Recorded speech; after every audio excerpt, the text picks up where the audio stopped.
Skutky apoštolov sú pokladom inšpirácie. Veď posúďte, Pavol a Barnabáš sa vrátili do Lystry, Ikónia a Antiochie.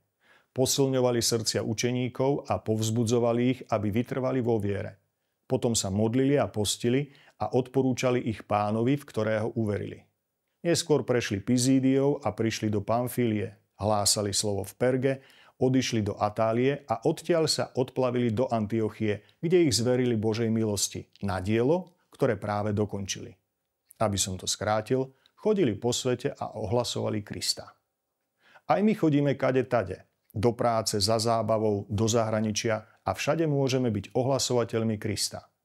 Ale nemyslím to tak, že máme prísť na letisko do Viedne, postaviť sa na vlastný kufor a začať kázať evanjelium najbližšej nedele.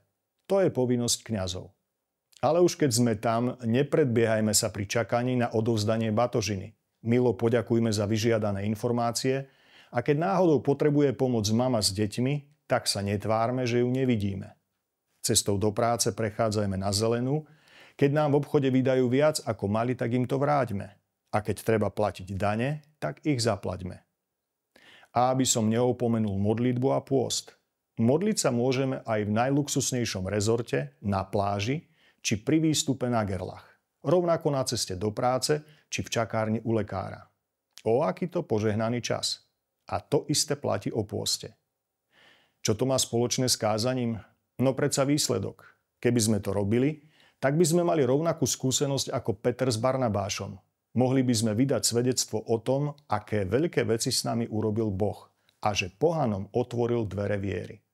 Mimochodom, aj takéto svedectvo je kázaním a veľmi účinným. Lebo slová bez skutkov sú len mlátením prázdnej slamy. Ale dobré skutky majú moc premieňať aj bez slov.